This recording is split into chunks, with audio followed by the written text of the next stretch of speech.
नमस्कार मित्रों, हम अभी हस्तरेखा के बारे में पढ़ रहे हैं। उससे इतर एक अन्य विषय के बारे में आज हम एक रोचक कहानी के बारे में जानेंगे। सोपान भूतम स्वर्गस्य मानुष्य प्राप्य दुर्लभम तथात्मानं समाधत्स्य भृत्सेन पुनर्यथा। अर्थात मनुष्य शरीर पाना बड़ा दुर्लभ है, बड़े पुण्यों से यह प्राप्त किया जाता है।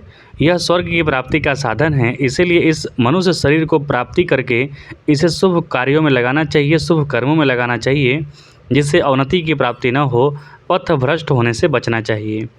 आज हम ऐसे ही एक बहुत महत्वपूर्ण कथा के बारे में जानेंगे, जिसमें महापद्मनंद जो मगध के सम्राट हुआ करते थे, उनमें कैसे एक दूसरी आत्मा का प्रवेश हुआ। आप अभी तक जानते होंगे कि जो महापद्मनंद जो मारे गए थे चंद्रगुप्त के हाथों, वो महापद्मनंद की आत्मा थी। लेकिन आप अभी तक इससे परिचित नहीं हैं कि वह महापद्मनंद की आत्मा नहीं थी, बल्कि एक महायोगी देवदत्त की आत्मा थे। अब आइए ये कैसे चीज़ें होती हैं, इसके बारे में हम एक चर्चा करते हैं, एक कथा सुनते हैं। पाटलिपुत्र के सम्राट महापद्मनंद और चाणक्य भी प्रख्यात हैं, आप उन्हें जानते हैं। वे केवल शासकीय दृष्टियों से नहीं, बहुत थोड़े लोग जानते हैं कि महापद्मनंद का शरीर एक था, पर उस शरीर से यात्राएं दो आत्माओं ने की थी। एक स्वयं महापद्मनंद ने और दूसरे उस समय के तत्कालीन विद्वान आचार्य उपवर्ष के प्रसिद्ध योगी शिष्य इंद्रदत्त ने किया था। महर्षि उपवर्ष और उनके अग्रज महर्षि वर्ष का पाटलिपुत्र में ही विशाल तपोवन था और गुरुकुल आश्रम था, जो कि पाटलिपुत्र मगध का राजधानी हुआ करता था, जिसमें देश विदेश से आए स्नातक के साहित्य, भेषज, व्याकरण, योग विद्या सीखने वाले लोग रहा करते थे। उपवर्ष के शिष्यों में 3 ऐसे शिष्य थे जिन्हें त्रिवेणी कहा जाता था। उनके 3 महत्वपूर्ण शिष्य थे। आचार्य उपवर्ष के 3 जो महत्वपूर्ण शिष्य थे, उनमें प्रथम थे वररुचि, या फिर उन्हें कात्यायन भी कहा जाता है, जिनका आप की पुस्तक पढ़ते हैं। जो सम्राट के चंद्रगुप्त जो राजा बने थे, उसके बाद उनके महामंत्री भी बने थे कात्यायन या वररुचि। वररुचि ने पाणिनि के व्याकरण के सूत्रों की व्याख्या भी की थी। और उसमें दूसरे थे व्याडी। इन्होंने एक विशाल व्याकरण ग्रंथ लिखा था, जिसमें 1.25 लाख श्लोक थे। और यह भी कहा जाता है कि यह ग्रंथ को अंग्रेज़ों के समय जर्मनी वाले उठा के लेके गए थे, जिसके बारे में आज तक जानकारी नहीं मिलती है। हालांकि अभी भी हम ये जानते हैं कि जर्मनी के लोग संस्कृत पर बहुत विशेष रिसर्च शोध कर रहे हैं। हो सकता है कि व्याडी का जो ग्रंथ जिसमें कि 1.25 लाख मंत्र थे, वो उस पर रिसर्च कर रहे हों।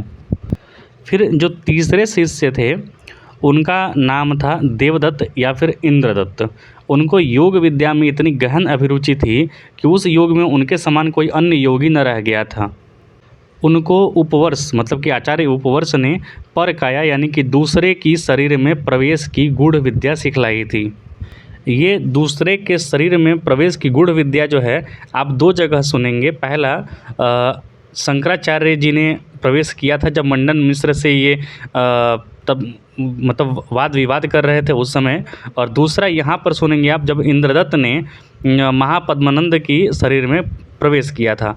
अब वो कैसे प्रवेश किए थे, उसकी आगे की कथा सुनिए।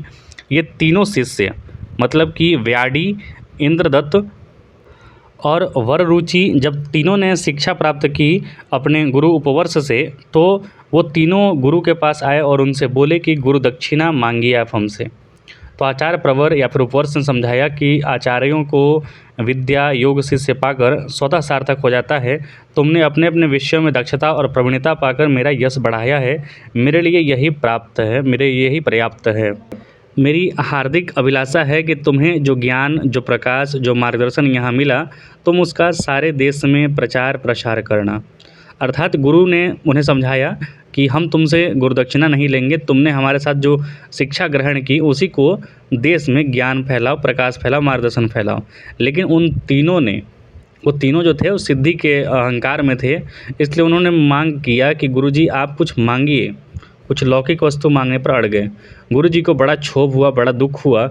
उन्होंने कहा कि हमने तुम्हें सिद्ध तो बनाया, किंतु सिद्धि को आत्मसात करने वाली सरलता और गंभीरता नहीं सिखलाई। उसी का यह प्रतिफल है। नहीं मानते हो तो जाओ 1 लाख स्वर्ण मुद्राओं का प्रबंध करके आओ। अब जो पहले 2 शिष्य थे वररुचि और व्याडी, वो दोनों तो विद्वान थे, लेकिन वो सोचने लगे कि कहाँ से लाएंगे 1 लाख स्वर्ण मुद्रा। लेकिन जो तीसरे वाले थे यानी कि इंद्रदत्त या फिर उन्हें जो देवदत्त कहा जाता था, वो बड़े ही दूसरे की शरीर में घुसने की क्षमता रखते थे, पर काया में घुसने की क्षमता रखते थे। उन्होंने सोचा कि मेरे पास उपाय है इसका। देवदत्त ने मुस्कुरा कर कहा उन दोनों से, हे तात, आपने सुना है कि आज महापद्मनंद ने देह परित्याग किया है, मुझे दूसरे परकाया में प्रवेश आता है। अर्थात उसी समय महापद्मनंद की मृत्यु हो गई थी। ये बात सिर्फ और सिर्फ इंद्रदत्त को पता थी और वहाँ के मंत्री को पता थी, जिसका नाम, मंत्री का नाम आप सकटार जानते हैं। अगर आपने महापद्मनंद या फिर चंद्रगुप्त मौर्य का जो सीरियल था वो देखा होगा तो उसमें आपने पाया होगा कि वो सकटार उनके मंत्री का नाम था महापद्मनंद के। तो इंद्रदत्त ने कहा कि एक तरीका है, मैं 1,00,000 स्वर्ण मुद्राएं घसीट सकता हूँ, ला सकता हूँ। वो कैसे? कि मैं महापद्मनंद के मृत देह में प्रवेश करूँगा और स्वयं पद्मनंद बन जाऊँगा। इसी खुशी में राजभवन में उत्सव होगा और दान दक्षिणा बटेगी। उसी में इस धन का हम लोग प्रबंध करेंगे। हम वररुचि को उसमें से 1,00,000 स्वर्ण मुद्राएं दे देंगे और उसी बीच व्याडी को मेरे शव की रक्षा करनी होगी, क्योंकि मैं अपना शरीर त्याग करके महापद्मनंद के शरीर में घुसूँगा। तो जब तक मेरा शरीर व्याडी को सुरक्षित रखना होगा। इसी योजना के तहत जो इंद्रदत्त थे वो महापद्मानंद के शरीर में प्रवेश तो कर गए, वो जीवित हो गए, प्राणायाम के द्वारा जीवित हो गए। लेकिन यह इतिहास की सबसे प्रसिद्ध घटना है। हुआ ये कि राज्य में छाई दुख की लहर एकाएक खुशी में बदल गई, चारों ओर उत्सव मनाए जाने लगे। वहाँ के मंत्री सकटार ने देखा कि अब पुनर्जीवित महापद्मानंद के संस्कार, गुण, धर्म, स्वभाव मूल सम्राट के गुणों से बिल्कुल भिन्न हैं। संस्कृत का अल्प ज्ञानी था महापद्मानंद, लेकिन जैसे ही इंद्रदत्त उसमें प्रवेश किए वो एकदम ज़बरदस्त संस्कृत बोलना चालू कर दिए। अब जो सकटार था वो भारी कन्फ्यूज्ड था, ये संस्कृत का एक वर्ड न बोलने वाला आदमी इतना ज़बरदस्त संस्कृत कहाँ से बोल रहा है। लेकिन उसको, सकटार को ये चीज़ पता था कि इस राज्य में एक ऐसा व्यक्ति है जो दूसरे की परकाया में घुस सकता है और उसका नाम देवदत्त है या फिर इंद्रदत्त है। तो वो समझ गया कि देवदत्त ही यहाँ पर घुसा हुआ है और वो जानता था कि वो 3 शिष्य जो हैं वो तीनों शिष्य हैं। तो उसमें उसने देखा कि वररुचि तो महल के आसपास घूम रहा है दक्षिणा के लालच में, तो वररुचि तो नहीं हो सकता है, बल्कि व्याडी जो है इंद्रदत्त के शव की रक्षा कर रहा है। तो उसने अपने आदमी लगा दिए कि व्याडी को खोजो और व्याडी जहाँ मिलेगा वहीं पर इंद्रदत्त का शव मिलेगा। यदि हम इंद्रदत्त का जो देह का जो शव रखा हुआ है उसका यदि हम अंतिम संस्कार कर दें तो इंद्रदत्त के आत्मा के पास कोई चारा नहीं बचेगा, क्योंकि जब उसका शरीर ही जल जाएगा तो उसे मजबूरन वही महापद्मानंदा के शरीर में ही रहना पड़ जाएगा। तो हुआ यही, आखिरकार लास्ट तक सकटार जो था बहुत ही कुशाग्र बुद्धि का मंत्री था। उसने देखा कि जो सिकंदर है वो झेलम नदी तक आ पहुंचा है और उसने सम्राट पुरु को भी पराजित कर लिया था और उसका अगला टक्कर महापद्मनंद से होने वाला था। यदि महापद्मनंद की मृत्यु की खबर सिकंदर तक पहुंच जाती तो उसका और उसके सिपाहियों का मनोबल बढ़ जाता। इसलिए सकटार ने निश्चय करके महापद्मनंद के शरीर में चाहे जो भी हो, इंद्रदत्त हो या जो भी हो, उसको जीवित रखने का प्रयास किया और उसने इंद्रदत्त का शव खोजकर उसे जला दिया, उसका देह खोजकर उसे जला दिया और इंद्रदत्त को चाहे अनचाहे कैसे भी करके महापद्मानंद के शरीर में ही वास करना पड़ गया। तो ये जो विद्या पाई थी सकटार इंद्रदत्त ने, वो उसके लिए ही मुसीबत बन गई। लेकिन किसी भी तरीके से महापद्मानंद के शरीर में ही उसे रोक लिया सकटार ने। अब जो बेचारा इंद्रदत्त था वो तो परेशान हो गया। वो सोचा, उसने बदले की भावना से जीवन भर अपने स्वामी भक्त सेवक की तरह काम करने वाले महामंत्री सकटार को बंदी बना लिया। जब तक महापद्मानंद जिंदा था, मतलब उसका ओरिजिनल आत्मा जिंदा था, तब तक चंद्रगुप्त कुछ नहीं कर पाया था, क्योंकि वो एकदम धूर्त आदमी था, राजकाज में निपुण आदमी था। लेकिन जैसे ही वो उसकी मृत्यु हुई और देवदत्त उसमें प्रविष्ट हुए थे, उसके बाद से देवदत्त या फिर इंद्रदत्त ने ऐसी अस्त व्यवस्था फैलाई, अस्त व्यस्त कर दिया, पूरा राज्य को एकदम बर्बाद कर दिया। उसका प्रतिफल ये हुआ कि चाणक्य सफल हो गए और चंद्रगुप्त के द्वारा उसे हरा दिया और चंद्रगुप्त को सम्राट बना दिया।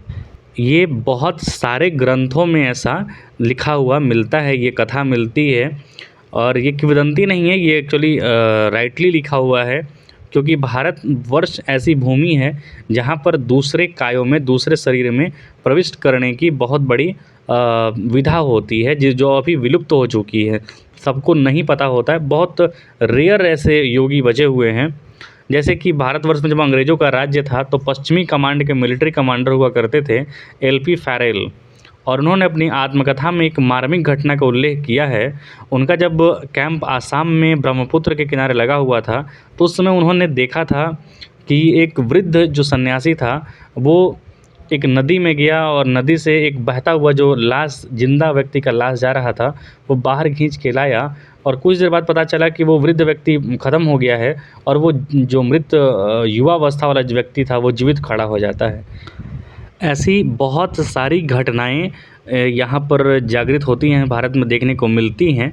और वो वृद्ध व्यक्ति बोलता है कि ये जो शरीर है, ये आत्मा को ढोने के लिए वाहन की तरह है, इसको बदलने की विधा होती है, बदल सकते हैं हम, जो कि हमें बहुत ये जो विधा है अभी प्रैक्टिकलिटी में मूल रूप से सबको प्राप्त नहीं होती है, लेकिन हमारे यहाँ बहुत ऐसे योगी हैं जिनको ये सारी विधाएँ आती हैं। तो ये जन्म मरण या फिर पुनर्जन्म का जो विधा होता है, इसके बारे में मैं चर्चा करने से पहले ये कथा आपको सुनाया। कैसा लगा आप ज़रूर बताएं, और कृपया चैनल को लाइक शेयर सब्सक्राइब ज़रूर करें। देखने के लिए बहुत बहुत धन्यवाद।